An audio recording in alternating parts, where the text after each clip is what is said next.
अवधनामा की वीडियोस देखने के लिए पहले सब्सक्राइब पर क्लिक करें और फिर बेल पर भी क्लिक करना ना भूलें। नाज़रीन आदाब, 19 मई 2021 मुताबिक 6 शव्वाल के अवधनामा वॉइस एडिशन में आपका खैर मकदम है।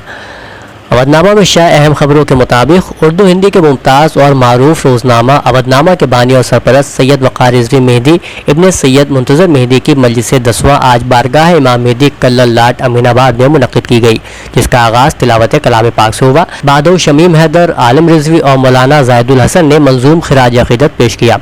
मजलिस बराह रास्त अवधनामा यूट्यूब चैनल और हुसैनी चैनल पर भी नश्र की जा रही थी। मजलिस को खिताब करते हुए मौलाना सैयद हैदर अब्बास ने फरमाया कि बाज़ मजालिस में खिताब बहुत मुश्किल होता है, वरना मजालिस को खिताब करना हमारा इफ्तिखार है। एक माह की कोशिशों और जद्दोजहद करने के बाद वक़ार भाई ने दाई अजल को लब्बैक कहा से उनके लिए ताज़ियती पैगामात इस बात की दलील है कि वक़ार रिज़वी किस कदर महबूब शख्सियत का नाम है।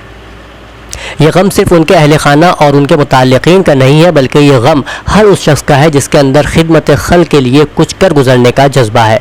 उन्होंने कहा कि एक मोमिन को हर वक्त ये ख्याल रखना चाहिए कि हमें अल्लाह की तरफ वापस जाना है। उन्होंने मजालिस के सिलसिले के बारे में कहा, यह मजलिस मताए नौ बशर है, यही तो एक सहारा है बेसहारों का। मौलाना ने खैर की तफसीर और ताबगी बयान करते हुए कहा कि वक़ार रिज़वी खैर के लिए हर पल आमादा रहते थे।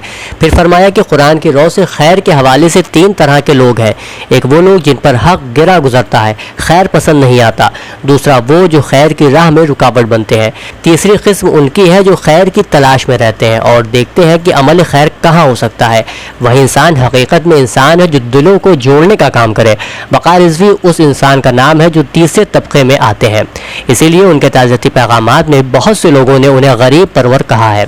मौलाना ने कहा कि इज़्ज़त अल्लाह के लिए, उसके रसूल के लिए और मोमिनीन के लिए है, लेकिन मुनाफिकीन को इसका इल्म नहीं है। उन्होंने कहा कि जो जंग हम फ़िलिस्तीन और इसराइल में देख रहे हैं उससे भी भयानक जंग मीडिया की जंग है। जालिम इसराइल से लड़ने हम फ़िलिस्तीन नहीं जा सकते, लेकिन इतना तो कर सकते हैं कि अपने मराजे के कहने से इसराइली प्रोडक्ट्स का बायकाट कर सकें। उन्होंने एक इसराइली कॉन्फ्रेंस का हवाला देते हुए बयान किया कि एक लीडर ने कहा था कि इन शियों को ग़ुलामी की जंजीर में जकड़ा नहीं जा सकता, क्योंकि उनके पास 2 अक़ीदे हैं, एक सुर्ख एक सब्ज़। सुर्ख यानी उनके अंदर करबलाई पैगाम रग रग में है, और दूसरा सब्ज़ यानी वो मुंतज़िर है आखिरी हुज्जत के कि चाहे जितना जुल्म कर लो, लेकिन आने वाला वक्त हमारा होगा जब जुल्म का खात्मा किया जाएगा और हुकूमत और निज़ाम हमारा होगा। मौलाना ने हज़रत ज़ैनब सलामुल्लाह अलैहा के मसाइब बयान करना शुरू किए तो हाज़रीन मजलिस खुद पर काबू ना रख सके और हिचकियाँ बन गई। मौलाना ने वक़ार रिज़वी की मग़फ़िरत, आलाए हक़ और मरीज़ों के लिए शिफा, जुल्म के खात्मे और शर से निजात और हिफाजत की दुआ के साथ मजलिस का इख्तिताम किया। दूसरी खबर के मुताबिक मुल्क की सबसे ज़्यादा आबादी वाली रियासत उत्तर प्रदेश कोरोना वायरस की दूसरी लहर से बुरी तरह मुतासिर है और निज़ाम सेहत लोगों को तिब्बी सहूलियात फराहम करने में नाकाम नज़र आ रहा है। इलाहाबाद हाई कोर्ट ने भी यूपी की इस अबतर सूरत हाल पर तबसरा करते हुए योगी हुकूमत को आईना दिखाया है। अदालत आलिया ने कोरोना के मरीजों की बेहतर निगहदाश्त के मुतालबे वाली अर्जी पर समाअत करते हुए कहा कि यहाँ सब कुछ राम भरोसे है। मामले पर 2 जजेस जस्टिस सिद्धार्थ वर्मा और अजीत कुमार ने अदालत ने 3 रुकनी कमेटी की रिपोर्ट पर गौर किया, जिसने अप्रैल में मगरबी उत्तर प्रदेश के मेरठ शहर के जिला अस्पताल में एक मरीज के मुबैना तौर पर लापता हो जाने की जांच की थी। वज़ीर-ए-आज़म नरेंद्र मोदी ने कोरोना वायरस के खिलाफ जंग में इलाकाई और ज़िले हुकाम को फील्ड कमांडर करार देते हुए कहा कि उन्हें ज़मीनी मंसूबों और पॉलिसियों का इस्तेमाल करके हर किस्म की तदाबीर के हथियारों का मुनासिब इस्तेमाल करना है। मिस्टर मोदी ने मंगल के रोज़ वीडियो कॉन्फ्रेंस के जरिए कुछ रियासतों और मरकज़ के ज़ेर इंतज़ाम इलाकों के ज़िलाई और इलाकाई हुकाम के साथ बात करके कोरोना की सूरत हाल का जायज़ा लिया। उन्होंने कहा कि मुल्क में ये लड़ाई तिब्बी अफसरों की सरबराही में लड़ी जा रही है और तमाम अफसरान अपने बेहतरीन तजुर्बात और स्कीमों की कामयाबियों को शेयर करें ताकि उन्हें मुल्क के दीगर इलाकों में भी इस्तेमाल किया जा सके। मीडिया रिपोर्ट के मुताबिक जनरल असेंबली के सदर वोल्कान बूस्कर ने अपने दस्तखत से जारी एलामिया में कहा है कि अक़वाम मुत्तहिदा में अल्जीरिया के मुस्तकिल नुमाइंदे अब्दो इबार की जानिब से 17 मई को इस्लामी ताबुन तंजीम यानी OIC और अरब ग्रुप में अल्जीरिया के रुकन की हैसियत से लिखा गया खत मौसूल हुआ। उन्होंने कहा कि अब्दो इबार ने दरख्वास्त की कि एजेंडा आइटम 37 के तहत मशरिक़ वस्ता की सूरत हाल पर तबादला ख्याल और 38 के तहत फ़िलिस्तीन के मसले पर बात की जाए। जनरल असेंबली के सदर ने कहा کہ اس حوالے سے میں نے جنرل اسمبلی کا اجلاس جمعرات 20 مئی 2021 کو صبح 10 بجے جنرل اسمبلی ہال اقوام متحدہ ہیڈ کوارٹرز میں طلب کیا ہے، جہاں 75ویں سیشن کے دوران ایجنڈا آئٹم 37 اور 38 کے تحت مشترکہ مباحث ہوگا۔ اتر پردیش کی خبر کے مطابق ضلع بارہ بنکی واقع رام سنیہی گھاٹ شہر میں ایک مسجد کو شہید کیے جانے کا معاملہ سامنے آیا ہے۔ بتایا جا رہا ہے کہ بی جے پی حکمراں اتر پردیش میں الہ آباد ہائی کورٹ کے ایک فیصلے کے خلاف جاتے ہوئے مقامی انتظامیہ نے تقریباً 100 سال قدیم مسجد کو منہدم کر دیا ہے۔ ایک اور خبر کے مطابق پدم شری ایوارڈ یافتہ اور انڈین میڈیکل ایسوسی ایشن IMA کے سابق صدر ڈاکٹر کے اگروال کا کرونا وائرس سے انتقال ہو گیا ہے۔ وہ 62 برس کے تھے۔ مسٹر اگروال کے انتقال کی خبر ان کے آفیشیل ٹویٹر اکاؤنٹ پر دی گئی۔ 8 شوال کو یوم انہدام جنت البقیع کے پیش نظر مجلس علماء ہند کے جنرل سیکریٹری امام جمعہ مولانا سید قلب جواد نقوی نے تمام مسلمانوں سے اپیل کرتے ہوئے کہا کہ اس بار انہدام جنت البقیع کے خلاف اور مزارات مقدسہ کی تعمیر نو کے لیے آن لائن احتجاجی پروگرام منعقد کیے جائیں تاکہ استعماری طاقتوں اور سعودی عرب تک ہماری صدائے احتجاج پہنچ سکے۔ مولانا نے اپنی اپیل میں کہا کہ امسال کرونا وائرس کے پیش نظر تمام عبادت گاہیں بند ہیں، نمازیں گھروں میں پڑھی جا رہی ہیں اور تمام تر اجتماعی مذہبی امور ملتوی کر دیے گئے ہیں، لہٰذا یوم انہدام جنت البقیع کا احتجاج بھی 21 مئی 2021 کو آن لائن کیا جائے گا۔ مولانا نے کہا کہ 8 شوال کے دن تمام ائمہ جمعہ و جماعت، مذہبی و سماجی تنظیمیں و ادارے اقوام متحدہ، وزیر اعظم نریندر مودی کے دفتر اور مقامی انتظامیہ کو میمورنڈم ضرور ارسال کریں۔ خاندان اجتہاد کے عالم دین سید سیف عباس نقوی نے جاری اپنے ایک بیان میں کہا ہے کہ اس لاک ڈاؤن کے چلتے ہم انہدام جنت البقیع کے سلسلے میں اس سال بھی کوئی احتجاج زمینی سطح پر نہیں کر سکتے ہیں۔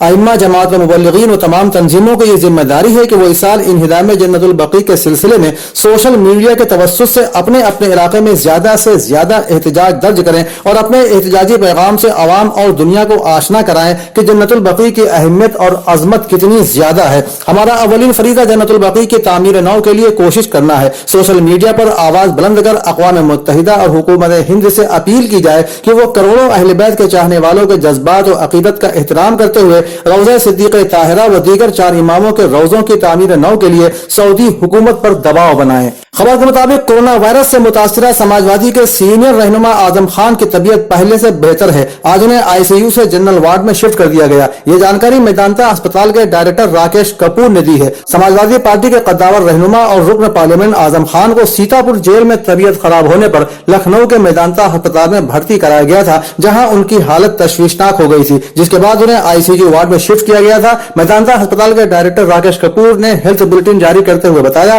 کہ اب اعظم خان کی طبیعت پہلے سے کافی بہتر ہے، لہٰذا انہیں جنرل وارڈ میں شفٹ کر دیا گیا ہے۔ سماجوادی پارٹی کے صدر اکھلیش یادو نے کہا ہے کہ BJP حکومت کی دھوکہ دہی کی سیاست کی وجہ سے پیدا ہونے والی مہنگائی سے عام لوگوں کی زندگی مکمل طور سے تباہ ہو گئی ہے۔ مسٹر یادو نے منگل کو کہا کہ BJP حکومت نے فیصلہ کیا ہے کہ وہ جھوٹ کے علاوہ اور اپنے پورے دور حکومت میں دھوکہ دہی کی سیاست کے سوا کچھ نہیں کرے گی۔ مہنگائی کی وجہ سے زندگی مکمل طور پر تباہ ہو چکی ہے۔ ڈیزل پیٹرول کی شرح میں مسلسل اضافہ ہو رہا ہے۔ BJP حکومت بجلی مہنگی کرنے کا ارادہ بھی رکھتی ہے۔ کسان زبردست پریشانی میں ہے۔ کسانوں پر چوطرفہ مار پڑ رہی ہے۔ کورونا کسانوں پر قہر الگ سے ڈھا رہا ہے۔ ہائی کورٹ کو کہنا پڑا کہ دیہاتوں میں طبی سہولیات رام بھروسے ہے۔ مہنگائی کی وجہ سے کھیتی باڑی کے کام میں رکاوٹ پیدا ہو گئی ہے اور اس کی فصل کی لوٹ نہیں رک رہی ہے۔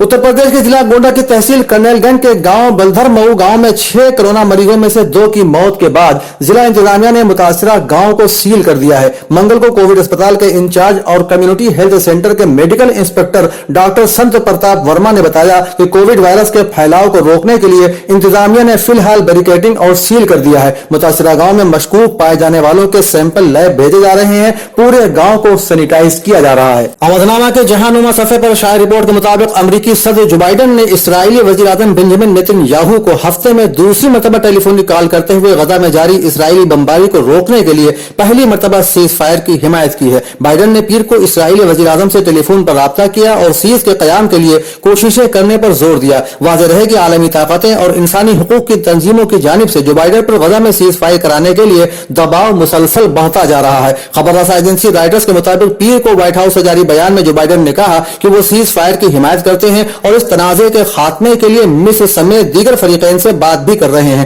تاہم سیز فائر کے مطالبے کے ساتھ ساتھ امریکی صدر نے اپنے سابقہ موقف کو دہراتے ہوئے حماس کے مبینہ راکٹ حملوں کے خلاف اسرائیل کے اپنے دفاع کے حق کی بھی بھرپور حمایت کی۔ अमेरिका के secretary of state Antony Blinken ने कहा है कि इसराइल की जानिब से गजा में फजाई हमले में तबाह की गई इमारत में हमास के काम करने के सबूत तलब किए हैं, लेकिन ताहाल अभी तक कोई सबूत फराहम नहीं कराए गए हैं। खबर एजेंसी एपी के मुताबिक गजा में इसराइली फजाइया की बमबारी से कसीरुल मंजिला इमारत जमीन बोस हो गई थी। इस इमारत में रिहायशी मकानों के साथ साथ नामवर बैनुल अक़वामी इदारों के दफ्तर भी मौजूद थे। इसराइल का कहना था कि उसने हमास की जानिब से हमला करने वालों की इमारत में मौजूदगी के पेश नजर उसे निशाना बनाया, लेकिन अभी तक वो इस हवाले से कोई भी सबूत पेश नहीं कर सका है। इस दौरान इसराइल के वजीर आज़म बेंजामिन नेतन्याहू ने इमारत पर हमले का दिफा करते हुए टीवी पर कौम से खिताब में इसे बिल्कुल जायज हदफ करार दिया। पाकिस्तान के वफाकी वजीर इत्तलात और नशरियात फवाद चौधरी ने कहा है कि पाकिस्तान इंसानी हमदर्दी की बुनियाद पर फलस्तीन को तिब्बी जरूरियात को मद्देनजर रखते हुए इमदाद भेजेगा।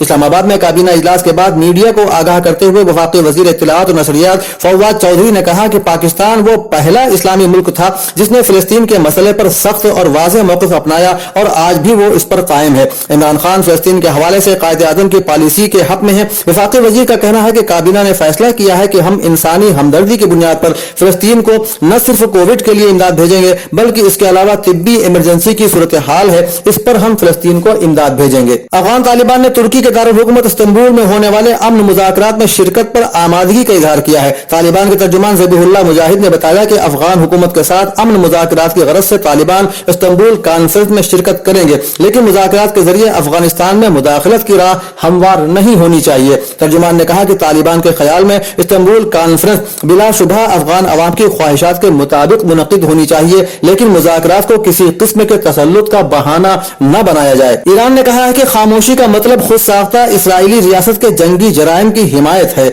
आलमी इदारों में इस्लामी जमहूरिया ईरान के मुस्तकिल मंदूब काजिम गरीबाबादी ने दहशतगर्दी के चैलेंज से निपटने की जरूरत पर जोर देते हुए फलस्तीनी शहरियों के खिलाफ नाजायज सहूनी रियासत के हालिया हमलों की शदीद मदम्मत की। वियना से इरना की रिपोर्ट के मुताबिक काजिम गरीबाबादी ने अक़वाम मुत्तहिदा में जराइम से निपटने और आलमी अदालत के कमीशन के 30वें इजलास के दौरान कहा कि दहशतगर्दी बैनुल अक़वामी अमन व सलामती और मुआशरे की खुशहाली के लिए सबसे बड़ा खतरा है। गरीबाबादी ने कहा कि हम निहत्ते फलस्तीनी अवाम के खिलाफ बड़े पैमाने पर जुल्म और दहशतगर्दाना इक़दामात पर आंखें बंद नहीं कर सकते। आज हम एक मरतबा फिर गजा और फलस्तीन में निहत्ते शहरियों बिलखुसूस मासूम बच्चों और खवातीन के खिलाफ हमलों का मुशाहिदा कर रहे हैं। अवधनामा के सफ़ा 5 पर आज 2 तहरीरें ख्वातीन से मुताल्लिक़ मौजूद हैं। पहली तहरीर में डॉक्टर सैयदा जुनैफर रिजवी हुर्मत निस्वां और इस्लाम के हवाले से तहरीर करती हैं। पूरी कायनात में हर मज़हब में और हर मजहबी किताब में औरत की अज़मत क्या थी, औरत का वक़ार क्या था, जिक्र करना मुहाल है। इस्लाम के अलावा हर एक मज़हब का कौल ये है कि औरत माशरे के लिए एक तबाहकार चीज़ है। सुक़रात के यूनान के फ़लसफ़े से लेकर मृतक इराक़ नैनवा की कदीम तहज़ीब तक, ईरान की कदीम तहज़ीब से हिंदुस्तान की कदीम तहज़ीब तक औरत को हर मैदान में क़ुर्बान करना फ़ख्र महसूस किया जाता रहा है। लिहाजा तारीख़ में है कि मिस्र में देवताओं को खुश करने के लिए औरतों की बलि चढ़ाई जाती थी। जिंदा जानवरों के सामने औरतों को डाल दिया जाता था कि गोया औरत का कोई मकाम मुतय्यन नहीं किया था, न किसी मुल्क ने, न किसी तहजीब, न किसी तमद्दुन, यहाँ तक कि खुद अरब वाले जो बेटियों को जिंदा दफन कर देते थे, यानी सिन्फ़ निस्वा को जैसे सारे आलम में दबाकर तौहीन की आखिरी मंजिल तक पहुँचा दिया गया था। गोया ये अहम तरीन सिन्फ अपनी तमाम तर खूबियों के बावजूद कौमों की बदअक़ीदगी, फरसूदा ख्याली, माशरे की फ़िक्री पस्ती और रस्म व रिवाज की चक्की में पीसी जाती रही और जुल्म ज़्यादती का हमेशा से शिकार बनती रही। जब इस्लाम का आफ्ताब आलम ताब दुनिया के उफ़ुक़ पर तुलू हुआ तो जहाँ उसने दूसरी बेशुमार समाजी बुराइयों का खात्मा किया, वहीं औरत के हवाले से होने वाली जुल्म व ज़्यादतियों का भी खात्मा हुआ। मुख्तलिफ हैसियतों से उसका दर्जा इतना बुलंद कर दिया और उसे इज़्ज़त व अज़मत के उस मकाम पर फाइज कर दिया कि जिसका आज से 1000 साल पहले तसव्वुर भी नहीं किया जा सकता था। कुरान की मुख्तलिफ आयतों में बताया गया कि मर्द हो या औरत, अल्लाह ताला के यहाँ किसी की मेहनत ज़ाय नहीं जाती। जन्नत और हयात तैयबा के जो वादे मर्दों से किए गए हैं वो औरतों के लिए भी हैं। जो काम करेगा वो उसका फल पाएगा। यहाँ अमल शर्त है। नेक अमल करके एक औरत भी अपने इस्तेदाद के मुवाफिक आखिरत के दर्जात हासिल कर सकती है। दूसरे मजमून में रुखसार कौसर कश्मीर की 37 साला खातून नूरजहां की मिसाल पेश करते हुए लिखती हैं, ख्वातीन को बाख्तियार बनाने की आलमी सतह पर गुहार लगाई जा रही है, لیکن حقیقت یہ بھی ہے کہ اگر خواتین اپنی صلاحیتوں کو بروئے کار لائیں تو وہ وقت دور نہیں کہ وہ بھی بااختیار بن جائے۔ آج عالمی سطح پر کئی خواتین کئی ممالک میں حکومت کر رہی ہیں اور وطن عزیز میں اندرا گاندھی کا نام تا دیر یاد رکھا جائے گا۔ خواتین کو اگر گھر اور سماج سے تعاون ملے تو ان کی صلاحیتوں کو بروئے کار لایا جا سکتا ہے۔ اس کی مثال 4 بچوں کی ماں 37 سالہ نور جہاں ہے، جو اپنے بچوں کی فیس اور باقی گھر کے اخراجات کو برداشت کرتے ہوئے بااختیار خواتین کی صف میں شامل ہو چکی ہیں۔ نور جہاں کوئی سرکاری ملازمت نہیں کرتی ہیں اور نہ ہی کسی نجی ادارے میں کام کر رہی ہیں، بلکہ وہ گاڑی چلاتی ہیں اور گاؤں گاؤں جا کر اشیاء خرد و نوش فروخت کرتی ہیں۔ نور جان کا کہنا ہے کہ ہم پہلے جموں کشمیر کے ضلع پونچھ کی تحصیل منڈی کے گاؤں ڈنوگام میں رہتے تھے۔ 2001 میں ہم شہر پونچھ چلے آئے، یہاں زمین خریدی اور یہیں رہنے لگے۔ آہستہ آہستہ جب بچے بڑے ہونے لگے، اخراجات بھی بڑھنے لگے، ان کے اسکول کی fees, tuition fees, college fees وغیرہ کا بوجھ بھی بڑھنے لگا۔ ان دنوں میرے شوہر گاڑی چلایا کرتے تھے کہ اچانک ان کو بھی دل کے دورے پڑنے لگے، جس کی وجہ سے وہ کام کرنے سے قاصر ہو گئے۔ تب مجبور ہونے کے سوا کچھ نہ تھا۔ سوال تھا کہ اب میں کیا کروں، کیسے گھر کا خرچہ چلے گا۔ مجھے یہ گوارا نہیں تھا کہ میں لوگوں کے گھر میں جا کر بھیک مانگ کے لاؤں۔ پھر ایک دن میں نے شوہر سے دریافت کیا کہ کیوں نہ میں کرانے کی ایک دکان کھول لوں اور اس میں کپڑے بھی سلائی کیا کروں گی۔ جب یہ کام میں نے شروع کیا تو کچھ دنوں تک سب ٹھیک چل رہا تھا، لیکن وہ کامیاب نہ ہوا، بہت کم سیل ہوتی تھی۔ میں نے ہمت نہ ہاری اور ایک دن میں نے اپنے شوہر سے مشورہ کیا کہ کیوں نہ میں گاڑی چلانا سیکھوں اور اس پر سامان رکھ کے گاؤں جا کر بیچ آیا کروں۔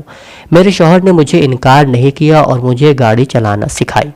یہ 2016 کی بات ہے جب میں نے گاڑی چلانا سیکھی تھی اور میرے شوہر نے ایک ایکو گاڑی لے کے دی، لیکن قسمت نے ساتھ نہ دیا۔ ٹریفک انتظامیہ نے کہا کہ اس گاڑی پر سامان کی اجازت نہیں ہے، آپ اس سے بڑی گاڑی لیں۔ پھر میرے سرتاج میرے شوہر نے سامان والی گاڑی لے کر دی۔